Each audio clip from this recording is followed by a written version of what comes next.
There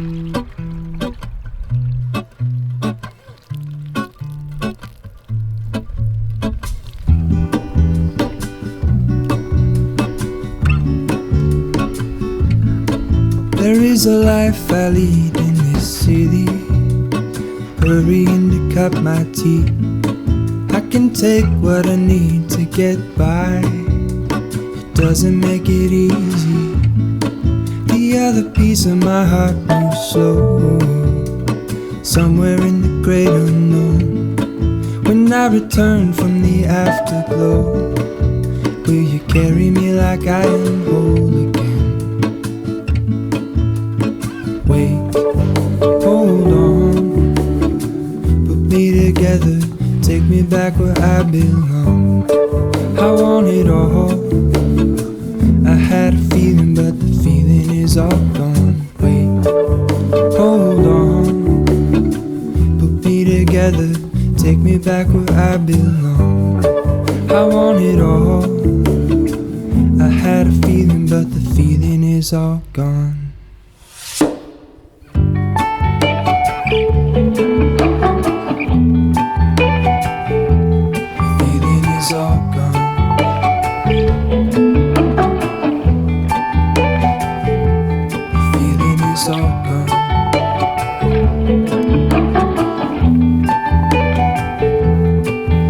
I could take you back to my youth. I was out here painting and I just had to move the sawhorses inside. I've set up a temporary paint station in there because the paint is too cold. The pattern is just too difficult to make. The paint doesn't have the right viscosity and things won't dry out here in this cold anyway. Sometimes life can be repetitive, and that means sometimes these vlogs are repetitive, but there's certain little aspects that change because every day is new. Like today, I have this thing on my head, which is not a beanie, but a balaclava. It's gonna be weird if I have to vlog in this thing. I feel like I'm part of SDK. I have felt nothing but overwhelmed by this place. It is so much more space than I've ever had, and I thought I would really enjoy that, but it's also a lot of space to maintain. Not even to maintain, we're trying to improve every single thing. It would be easy to maintain, but it would be horrible living.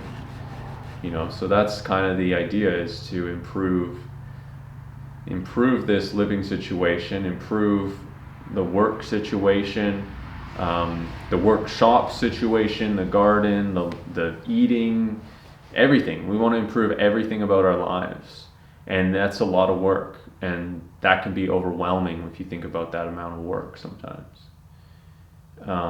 It's good to remember that though, and then just to take a deep breath and relax, because what else can you do? You know, you can either live your life full of anxiety about how much you have to do, or you can live your life and do the exact same things but just relax about it and just be mellowed about, oh yeah, I have all that to do, well yeah, that's my life, that's fine. I'm just gonna chill about it. Not, oh my God, yeah, I have that much to do, I'm gonna panic and freak out about it. It's a nice thing to remember as well, is that not everything has to happen at once. We have to have patience. And right now I'm spitting wisdom in a robber's mask. It's pretty silly, but I want to show you guys what's going on here. This is a punching bag. No, actually, it's more clay, and this is quite filtered. Like, this is all very much clay in here, not much sand in this at all. So this will be nice for you know, either proper measurements for the natural plaster or for even doing some pottery with. I kind of set this garage up a little bit better. We have all our wood. We still have a bag of garbage right here. You know, we're still doing some cleaning. I still need to vacuum these floors and stuff, but it's a hard place to get clean because we have a lot of drift coming in through the walls, a lot of, you know, years and years and years of dirt everywhere. But that's a church pew taken from an old church from a property that Emily actually grew up on. And, you know, we got some lumber here, different project pieces, like the trim and the bench and a few things I got going on there. This is now sort of the workstation right here. We had the sawhorses set up here with some boards on them, and that was sort of like a sanding, painting station. Now I'm gonna have to do it on this workbench that's too high. For some reason they built this workbench for giants. We also got a table saw down there that's you know, has to kind of be moved if you want to use it and all that. But we got storage, and we got painting stuff and a couple things that got to go back, and that's paint cans that need to be taken to the dump. So we got lots of stuff going on here, right? I love having this big garage out here. It feels great. I'm excited for this for sure. It's really the most interesting stuff on YouTube, guys. It's me taking off hinges. I definitely know why you're here. This is it, right? Me struggling to take a hinge off that should be, oh, that. Me struggling to take a hinge off because there's still one more screw I didn't see. It's another thing about this garage. I can fix the lighting in here. Hey, it's not right. The balaclava was too hot. It's actually too hot as a toque too. I'm cooking now. I think it must have heated up since this morning. It's crazy how that does that, huh? So I got a comment the other day. Somebody asked me, you know, what would your advice be for somebody, maybe young, maybe trying to figure out life, you know? I guess everybody's trying to figure out life a little bit, you know? And my advice for that person is people are gonna judge you no matter what you do or who you are. So just be yourself anyway. You know, don't be somebody else and still be judged. You're not escaping anybody's judgment by being somebody you don't want to be. Don't you hate it when people paint over these things? Boy, is that frustrating. You're gonna get a screwdriver in that paint and not stab yourself by doing so. Just turn, buddy. So weird how long things end up taking. It's like, oh, it's a simple job, just taking some hinges off, but no. There's like all these little tiny things, all this troubleshooting you got to do whenever you do any kind of renovation process like this. The renovation process is really interesting, actually. I think it's really creative. I actually really enjoy it a lot of times. Like anything that's creative, you know? Yeah, I got it. Now that's 1 out of 3, and there's also 3 hinges. So let's do some quick math. How much is that? What I wish I knew. My will is strong with a place to lean. In the moment I hung desperately. The other ring on my wrist is gold, pairing with the light it holds. When I return from my skin and bones, I'm remembering the words you told me. Wait, hold on, put me together, take me back where I belong. I want it all. I had a feeling, but the feeling is all gone. Wait, hold on, put me together, take me back where I belong. I want it all. I had a feeling, but the feeling is all gone.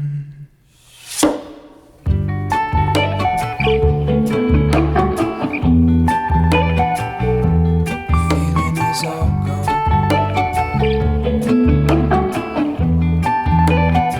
Feeling is all gone.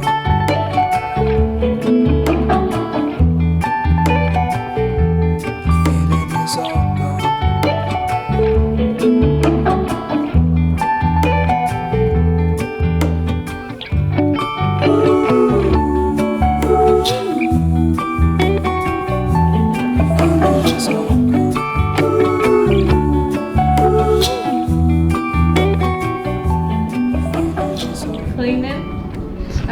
To read, but I felt too guilty, so I got up and continued. You got lots of stuff done though. All the tape is off. It looks good from afar. There's definitely some patches we gotta fix, but it looks pretty good. I like it. We'll do touch-ups. Kitchen's starting to look fire. Fire!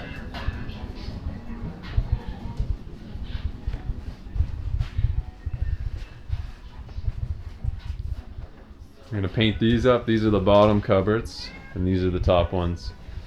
And get those going. It is gonna be nice to be done this job, I'm telling you. So the textured wall has dried enough that you know, it can't be pushed down. It's kind of created a, you know, it's created a little skin for itself. So that means it's pretty much safe to sand in here. I'm gonna sand the rest of the walls so that tomorrow, once this thing is fully dried, and it's drying pretty quickly because I got a fan on it. Once it's fully dried, I can prime this entire room and get it ready to paint. Excited about that. What did I learn today? Well, as a teenager, I lived in a mobile home, and my mom renovated the thing, and it was beautiful. She did a really great job, and it was paneling. And what she did was she texturized a lot of the walls, just like how I did, or at least that's what I thought.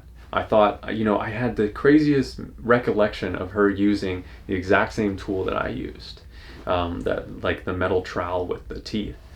But I talked to her the other day, and she said that she used a horsehair brush that she had to wash all the time after like a couple times because it would just fill through with the compound. And I was like, what? Because I'd bought the trowel, I was totally like, oh yeah, I'm gonna do it exactly like how my mom did it. I saw her do it as a kid, and I'm just gonna do it because I liked it. And then it turns out that's not even the way she did it. So there's a bunch of different ways you can texture wall, but the only textured walls that I've ever seen that I actually like, just every other one seems outdated and nasty and gross and like popcorn. Come on, guys. This is like the only textured wall that I've seen that I actually like, and it looks very similar to what I was hoping for, with what my recollection was. Obviously, it was a different tool that she used, but it was still the same idea. The sort of semi-strokes with the teeth sort of grabbing in and creating grooves. And you know, with the horsehair one, you definitely get a bunch of a different, you know, it's a lot more different. With this, it's a little more uniform. So I think the horsehair one would actually be pretty sweet too. I'm not a big fan of textured walls. I just said that, but I've taken down, you know, 60, 70, 80 textured walls, probably 3 or 4, but seriously, there's a lot of paneling in here that needs to become flat. There's a lot of weird, silly stuff, you know, in an old home like this. And texturing can be a way, but you don't want to make it look outdated, right? You walk into a room and it's got texture on the wall, it feels outdated. So that's why only one of them is textured, and it's a texture that I don't feel is as outdated as a lot of these like spray-on ones that you kind of see, or paneling ones. Like those paneling ones in the bedroom, in the master bedroom, were so god-awfully outdated. It was insane. But I mean, maybe, you know, whoever gets this house, whenever we give it up, will think that room's outdated. Who knows? I'm sure they will. What I want to make these vlogs is really just a true life in a day. You know, every single day here is different. This is, you know, a repetitive video. I talked earlier today about doing the same sort of tasks, you know, doing trim. This has been a job that I've done 3-4 different times, and only been able to do it for a certain amount of time, or done it between paint drying or whatever, or can only hack just sanding and varnishing for that much time, you know, or don't have enough space. There's all these limitations that make me keep going back to the same job, and it's hard for me to like film them and think about something new to do with them. So a lot of these videos will just be me working and me turning this farmhouse into a modern homestead. And there'll be things you guys miss, but there'll be things that I update you on. If you guys are curious about anything, please comment them in your questions in the comment section. I'll answer them in a video. I'll answer them in comment form, whatever. I also want to tell you guys about Patreon. I mean, you guys know what Patreon is, of course, but I have one, and I post bonus, like exclusive content, video form of the Revelation podcast, up to date. Every single day we're posting on there. There's a great community forming. If you guys are actually like want to know what's going on and sort of are really interested in what we're doing here, and also want to contribute to what we're doing, because this is going to be a self-sustainable homestead which will, you know, provide for ourselves and others in the community and online. So you guys are going to be tied into that through Patreon. We want to send all you guys stuff that we produce here on the property. I think that would be a really, really cool perk down the line. So if you guys are interested in that at all, check out the Patreon. It's a place where you can really be a part of something. And that's pretty much all, guys. All I can really say is the only thing on my mind is finishing that office, because I hate this temporary space that I have in the murder room. It's full of all these boxes, and my stuff is just on the ground. There's a mattress. There's nothing is set up how I want it to be, and I'm living in squalor, guys. So let me get some work done. I'm gonna shut this camera off, and I'm gonna get to work editing this and getting some rest so that I can finish that thing tomorrow, or at least have a better idea of where I'm going.